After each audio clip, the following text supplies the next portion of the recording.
हम सोनी झा गोर लगै छी अहाँ सब गोटा के। हम एकटा बेटी विवाह के गीत लऽ कऽ एलहुँ हेँ। अहाँ सब जरूर सुनब, नीक लागत तऽ लाइक कऽ देबै। हमर चैनल मैथिली गीत नाद के सब्सक्राइब कऽ लेब। धन्यवाद। कीन काकुल सिया धिया जनमल, कीन काकुल श्री राम यो, कीन काकुल सिया धिया जनमल, कीन काकुल श्री राम यो, कोने ब्राह्मण पोथिया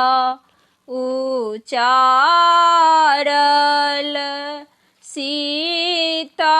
सँ राम के विवाह यो,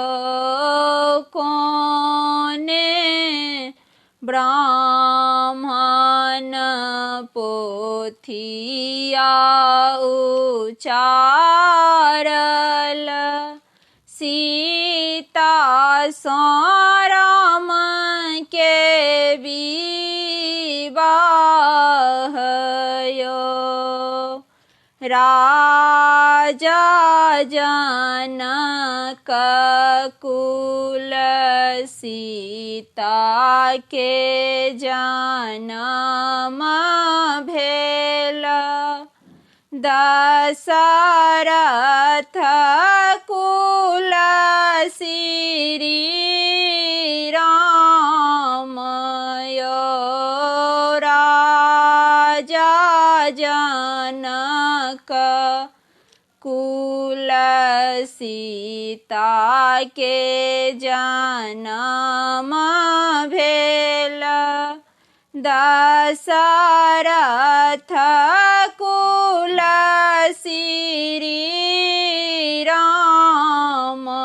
यो, नारद ब्राह्मण पोथिया उचारल, सीता सँ राम के विवाह यो, नारद ब्राह्मण पोथिया उचारल, सीता सँ राम के विवाह यो, कहमा छूटल सुपति मौनिया, कहमा छूटल सब लोक यो, कहमा छूटल सुपति मौनिया, कहमा छूटल सब लोक यो, कहमा छूटल माए सुनैना, जिनका नयन बहु नोर यो, कहमा छूटल माए सुनैना, जिनका नयन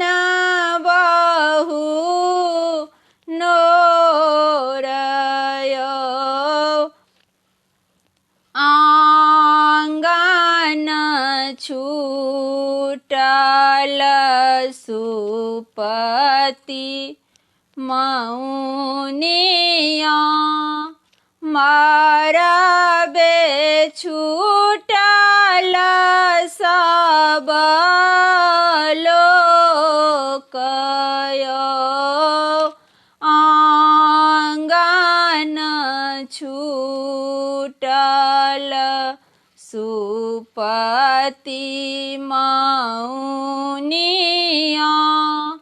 मारबे छूटल सब लोकयो मंदिर छूटल माए सुने ना जिनका नयन बहु नोरयो मारब छूटल माए सुने ना जिनका नयन बहु नोरयो भानहि विद्यापति सुनु हे सुने ना इह थी